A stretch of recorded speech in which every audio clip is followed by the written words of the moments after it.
project is on the Pentose phosphate pathway. I'm Kayla, working with Lillian.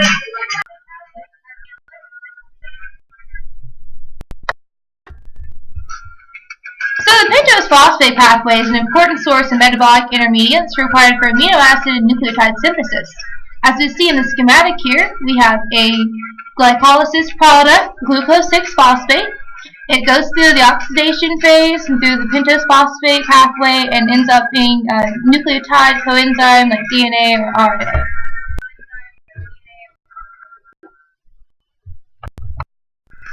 Okay, the first phase is the oxidative phase.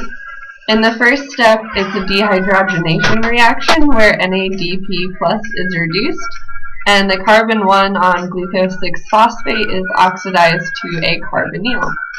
The second step is a hydrolysis reaction, in where the ring opens, and the third step is oxidative decarboxylation, where NADP plus is reduced and carbon 1 is lost as CO2.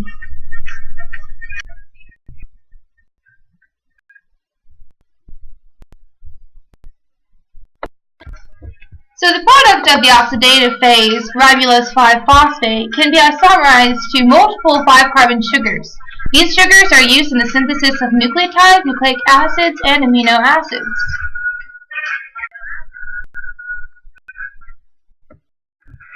So here's one example of ribulose 5-phosphate isomerizing to a different sugar.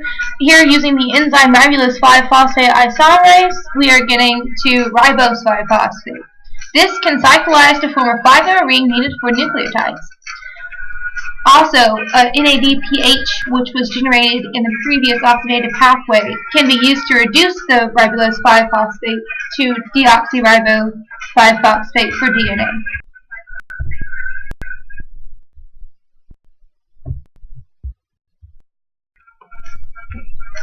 So glucose 6-phosphate dehydrogenase is the rate-limiting step of this pathway.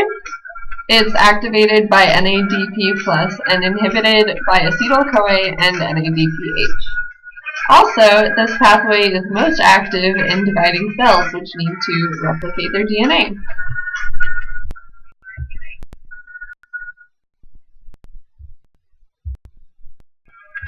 Alright, so our first applied question is, what is the net equation for the oxidation of glucose 6-phosphate to ribose 5-phosphate?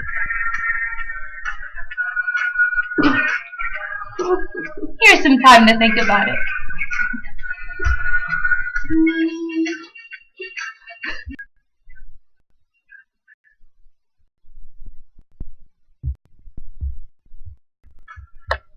The net oxidative phase reaction is glucose 6-phosphate plus 2 NAD plus an H2O goes to ribose 5-phosphate, 2 NADPHs, a CO2 molecule, and 2 hydrogens.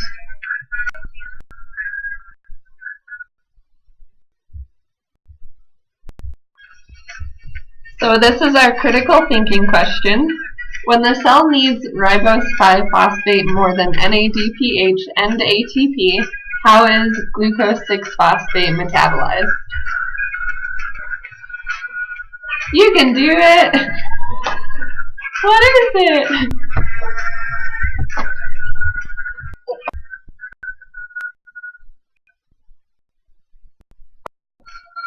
So because NADPH and ATP indicate an energy-rich environment, the cell must not need energy and therefore does not need glycolysis. So therefore, the glycolysis product, glucose 6-phosphate, will leave the glycolysis pathway and be metabolized by the pentose phosphate pathway to create the needed ribose 5-phosphate.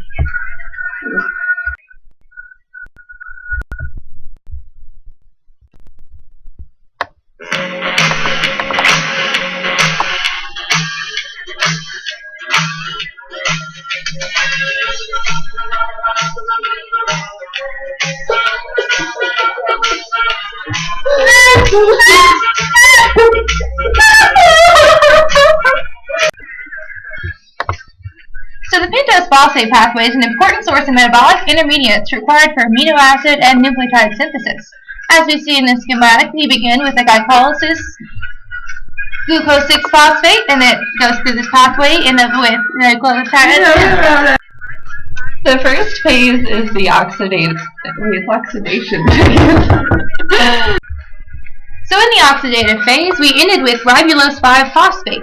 This can be isomerized to other carbon. Wait, is our critical thinking? Yeah.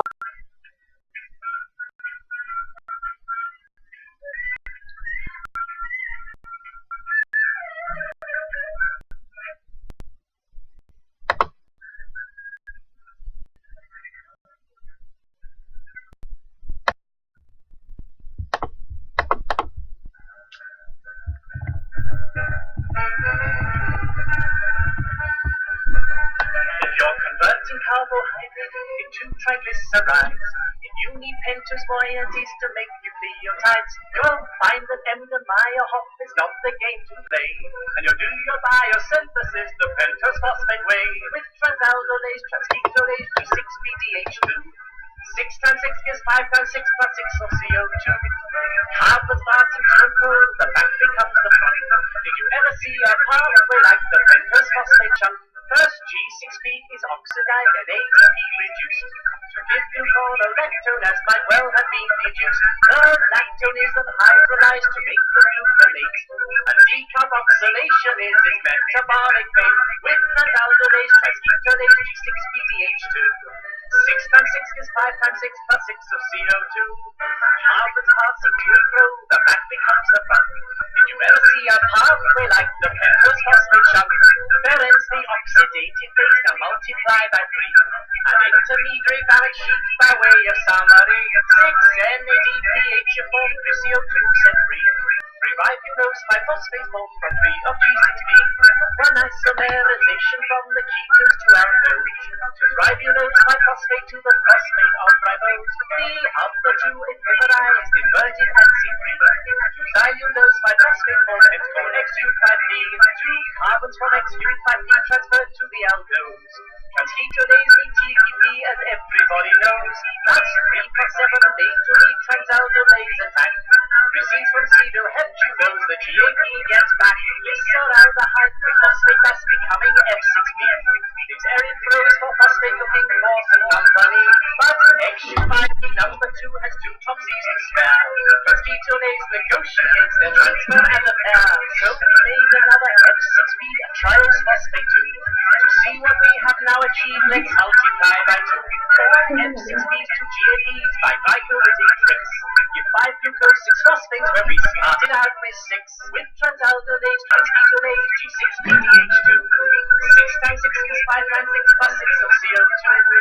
Carbons passing to and fro, the back becomes the front. Did you ever see a pathway like the Pentose phosphate chunk? We must add an addendum. There's recent work that shows a variant in liver cells involving oxidose. If you've just found the classic path, you may think it's a shame. If it's any consolation, though, the end result's the same. With transaldolase, transketolase, G6PDH2. 6 times 6 is 5 times 6 plus 6 of CO2. Carbons passing to and fro, the back becomes the front. Did you ever see a pathway like the Pentose phosphate chunk? Did you ever see a pathway like the Pentose